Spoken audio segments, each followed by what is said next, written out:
Hello po. Isang mapagpalang araw po sa inyong lahat.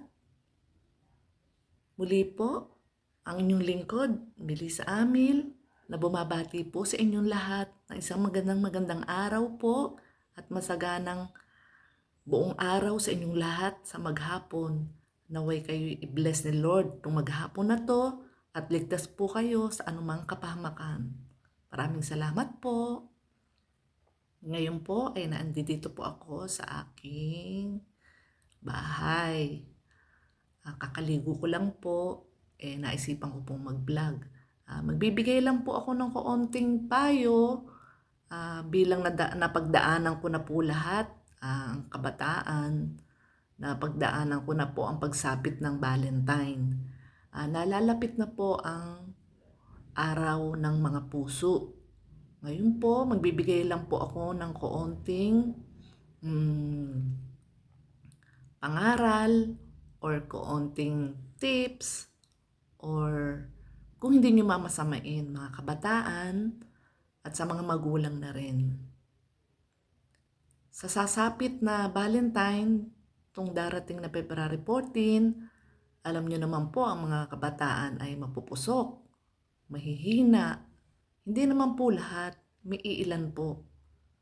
Dahil nagdaan po tayo mga magulang, nagdaan po tayo sa kabataan. Ngayon po, ipapayo ko lang po sa darating na February 14, ilang araw na lang, kung ang inyong anak ay nagpapaalam sa inyo na, "Nay, magde-date po kami ni Pedro or ni Juan, magde-date po kami." Papayagan niyo po ba ako?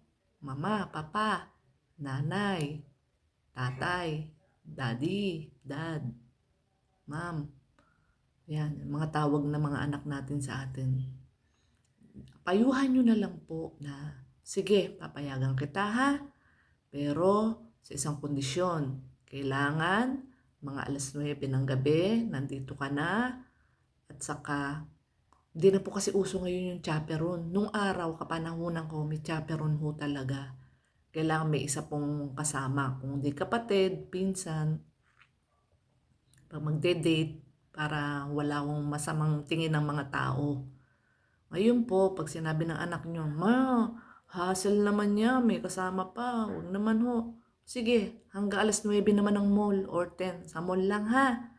Kasi sa mall, wala namang mga ano doon, yung mga motel-motel, wala namang ano. Pasyal-pasyal, upo-upo lang doon, kain, food trip, yung mga ganun po. Mas mainam po yun. Or di kaya, magsimba, pinaka-the best. Magsisimba po kami muna. Pagkatapos po ng magsimba, mamamasyal po kami sa mga park. Yan, ganyan. Kung gugustuhin pa po ng mga bata. Kasi nung panahon, ganyan tayo. Simba muna. Kabataan ko, nung may boyfriend ako, simba. After ng simba, pupunta sa park. Yan, tapos maghahanap ng kakainan. Nung araw. Yan, yung mga turo-turo lang naman nung araw ang afford. At saka wala pa namang masyadong ano nun, mga fast food. Iilan pa lang.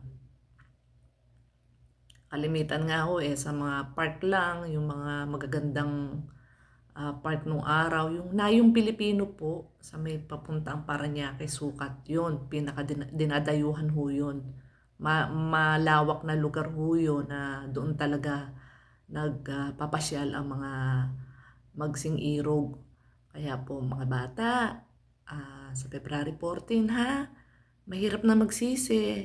Alam nyo na, baka iiyak kayo, "Ma, hindi po ako dinadatnan." Nag-aaral pa. Sayang naman po. Sayang ang kinabukasan. Sayang. Tapos kawawa naman yung baby na nasa tiyan. Kaya po sana, mga bata, wag po tayong mapusok. Wag tayong, pag nag-holding hands, mag-iinit na tayo. Disclaimer po ha, nagpapaliwanag lang po sa mga kabataan. Kasi dinanas ko po lahat. Sobrang higpit ng aking lelang. Alam niyo ba yung manliligaw ko nasa likod ko? Ang lelang ko, pinipisil yung kamay ko. May prosesyon. Nakipag-prosesyon kami. Yung may kandila, maglalakad ka ng buong baryo hanggang makasapit sa simbahan. And then yung aking lelang nasa likod ko yan. Kasi lumaki ako sa lelang ko. Lelang ang tawag namin sa mga lola nung araw. Yung lelang ko nasa likod ko yan. Akay-akay ko siya. Siguro mga lineup 6 siya noon. 6, lineup 7, mga ganun. Tapos ako mga 15, 16 ang edad ko noon. Pinipisil yung kamay ko kasi sabi, bakit ba may nasunod na lalaki dito sa likod? Sabi ko, kaibigan ko po yan. Lelang, kaibigan ko po. Kaibigan, kanina ka pa sinusundan yan. Pinipisil yung kamay ko pagka yung... Ibig sabihin ng lelang, kaya pinipisil yung kamay ko. Huwag kang bibitaw, huwag kang bibitaw. Huwag kang sasama dyan. Yung lalaking yun, ang tatay naman nung kaibigan ng tatay ko. Kaya tiwala naman ako doon. Best friend ng tatay ko, yung tatay niya. Medyo kababata rin, pero nung bata, hindi naman kami naglalaro. Doon sa unang bahay pa namin. Hindi pa dito. Ngayon po, mga kabataan, makikinig kayo sa mga magulang nyo ha. Kung ano yung pinapayo ng mga magulang, lalong-lalo na sa mga babaeng bata. Mga dalagita, dalaga dyan. Ngayon kasi, iba na ang baliktad Nanay na pinapagalitan Huwag ganun. Kasi ang ending niyan, sa nanay nyo na lahat ang inyong problema, ibubuhos. Pag nandiyan na yung problema, magulang ang tinatakbuhan, magulang ang magsusolusyon. Kaya kung ako sa inyo, mga kabataan, lalong-lalo na sa babae, makikinig kayo sa payo na inyong mga magulang. Kung magde-date kayo sa February 14, piliin niyo yung mga lugar na hindi walang malisya, katulad ng mall, park, yan. Pwede din naman siguro kayong mag-swimming kasama sa resort, kasama ang inyong mga kaibigan, isang tropa kayo. Pero mag-iingat kayo ha, kasi delikado rin pagka ganyan may mga minsan sakuna nangyayari, hindi natin alam. Basta iba yung ingat sa ating pangangatawan, sa ating sarili, sa ating paglakad. Kaya lagi ko sinasambit sa aking mga bibig sa inyo na iba yung ingat po, naway kayo kapiling ni Lord araw-araw, kayo ligtas sa anumang kapahamakan, sandako man kayo naroroon, nakikipag-date man kayo, nagsisimba, naglalaro, pumapasok sa school, nagtatrabaho, naglalaba, naglilinis. Kahit saang dako tayo, nandoon yung ating sarili tinutukoy ko. Bawa ako, pupunta ako sa tindahan. Pwede ring sa tindahan, baka delikado din doon. May isang dayo na nakita ko, tapos sasabihin sa akin, akin na yung lahat ng pinagbentahan mo. O di po ba? Kailangan, iba yung ingat. Kaya ang ginagawa ko sa tindahan, paalis-alis ako. Pero nakasara yung harapan. Kaya nga may nagsabi sa akin kapitbahay, nagtitinda pa, sarado naman lagi. Magsara ka na! Ganon, parang pinaringgan ako. Hindi ko na lang pinansin. Kasi hindi po ako nag-i-stay dun sa loob. Ang ginagawa ko, pumapasok ako dun sa bahay ng nanay ko na napakalapit sa tindahan ko. Dun ako sa loob, pag may sumigaw na pabili po, saka lang po ako lalabas. Sisilip ako. Kung ano po yun, ganun po ang aking style sa pagtitinda. Hindi po ako tumututok talaga. At isa pa po ay malamok. Dahil katabi ko po ang mga halaman at saka yung mga kanal. Kaya po, tayo ay mag-iingat saan dako tayo naroroon.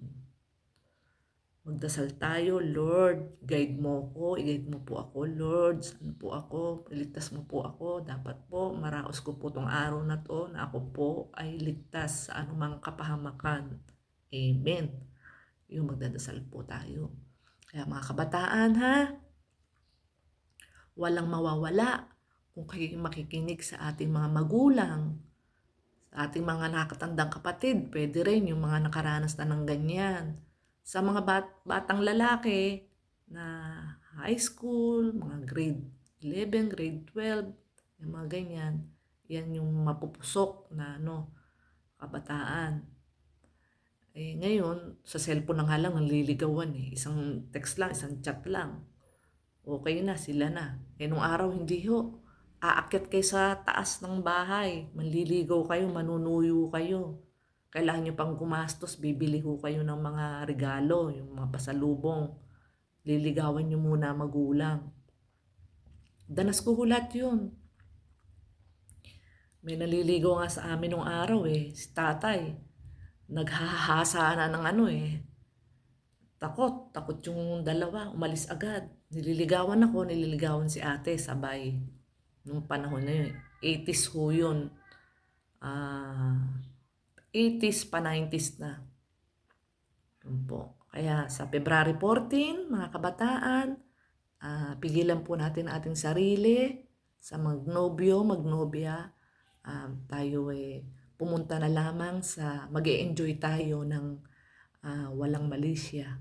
Mag-mall, sa park, swimming, magsimba muna, and then kasama barkada. Pwede naman yun eh. Date, group date, di po ba? O walang malisya. O nay, isang tropa naman kami. Tulad ng anak ko, ma, labas lang po kami ni BF. Kasama naman namin yung tropa namin. O yung kaibigan ko ho, yung mga kaibigan ng anak ko, babait lang. Since college, kaibigan niya yung mga yun. Tapos ipapakausap pa sa akin, ma, ito si katabi ko po, yung kaibigan niyang babae. Tita, kamusta po? Ganyan. Yun po yung natin, tayong magulang, yung payo natin sa ating mga anak. May paglalambing. Huwag po tayo magsasalita ng, sasakit po tainga ng ating anak, lalong magre-rebelde. Huwag po tayo magmumura sa ating mga anak. Palambing po na may halong haplos. Nak, pag magde-date kayo ni huwag kayong pupunta sa ganyan ha. Kasi baka mamaya, mabuntis ka ng maaga, nag-aaral ka pa. Huwag ganyan ha, anak.